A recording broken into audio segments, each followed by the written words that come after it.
जो हम बोते हैं वही काटते हैं आप। लेकिन भारत का संविधान लागू होगा कैसे? भारत काशी राम ने कहा था कि वोट से लेंगे पीएम सीएम, आरक्षण से एसपीडीएम।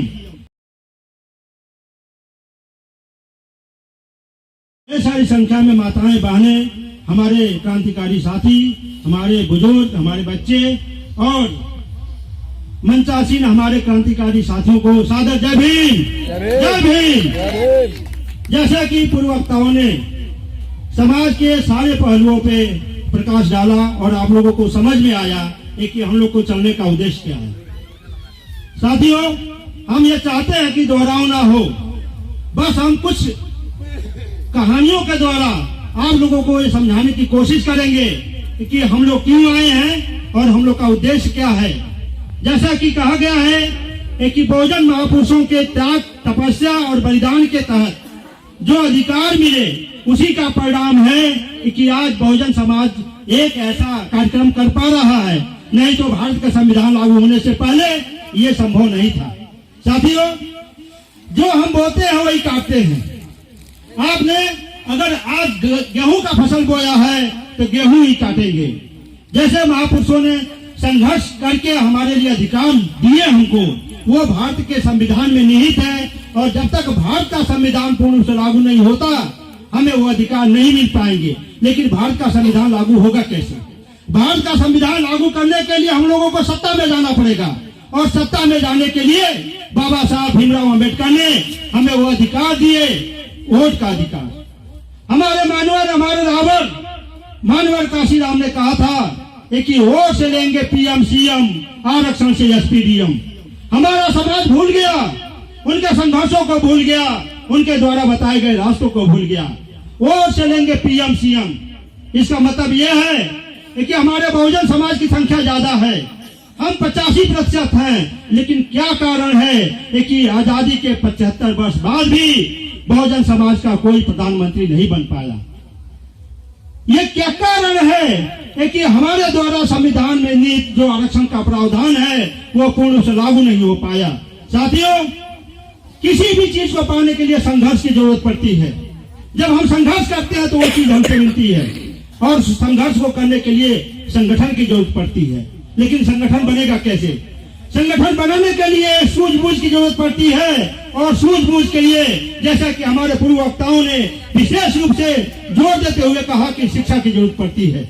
साथियों, मानवर, हमारे रावण, हमारे गुरु काशी राम का ये बहुत बड़ा योगदान रहा है कि मनुवादियों द्वारा बाबा साहब भीमराव अम्बेडकर को तो दफन कर दिया गया था, लेकिन हमारे रावण, हमारे मानवर काशी राम जी इसी तरह गांव गांव में चौपाल पे जागरूकता अभियान चला के हमारे बहुजन समाज को जगाया, तब कहीं जाके उत्तर प्रदेश में बहुजनों की सरकार बन पाई। लेकिन हमें बड़े दुख के साथ कहना पड़ रहा है कि वो मिशन किन्हीं कारणों पर बंद हो गया और उस बंद होने का परिणाम ये रहा कि हमारा बहुजन समाज भटक कर उन्हीं मनुवादी विचारधारा को बहुजन समाज में, हमारे बहुजन समाज में उसी तरह से तोता आए।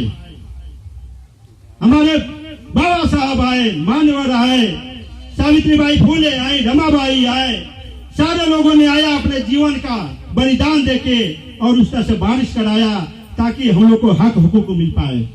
लेकिन साथियों, हमारी कौम, हमारा बहुजन समाज इस मामले में बहुत भोला है और बहुत एक कहा जाता है कि एक लालची प्रवृत्ति का भी है। जैसा कि कहा जाता है कि सब लोग कहते हैं कि भगत सिंह बहुत अच्छे थे, लेकिन ये कोई नहीं कहता कि मेरा लड़का भगत सिंह होगा, क्योंकि भगत सिंह को फांसी चढ़ना पड़ता है। इसलिए अपना समाज शहादत नहीं करना चाहता है। यही कारण है कि बाबा साहब के दिए गए संविधान में हमारे सारे अधिकार हैं, लेकिन हम ले नहीं पा रहे हैं और इसे लेने के लिए संगठन की जरूरत पड़ेगी। साथियों, मानवर, हमारे माननीय एडवोकेट चंद्रशेखर आजाद के नेतृत्व में हम मनुवादी विचारधारा को मुंहतोड़ जवाब दे रहे हैं और देते रहेंगे।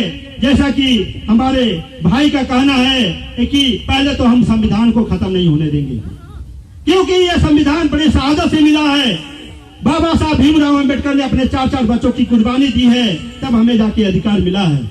और आजाद समाज पार्टी भीम आर्मी कृत संकल्प है कि भारतीय संविधान को जो भी बुरी निगाह से देखेगा, जो भी हाथ उठाएगा, नापाक हाथ उठेंगे, उनको तोड़ दिया जाएगा, उनकी आंखें फोड़ दी जाएंगी। साथियों, बहुत समय हो गया, कहने के लिए तो बहुत कुछ है, पीड़ा बहुत कुछ है, लेकिन हमें आपसे ये उम्मीद है कि आप इस बात को समझेंगे, अपने महापुरुषों के बारे में समझेंगे, जानेंगे।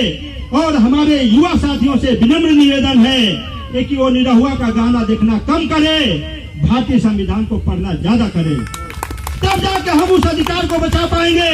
नहीं तो जिस तरह से ये मनुवादी ताकत आई है, हमारे एक एक अधिकार को खत्म करते जा रही है। साथियों, वो दिन दूर नहीं, जब संविधान खत्म हो जाएगा तो वही बाबा, वही ठाकुर का लड़का आएगा, वही मारेगा और कोई सुनवाई नहीं होगी आपकी। साथियों, इन्हीं शब्दों के साथ आप सबको बहुत बहुत धन्यवाद।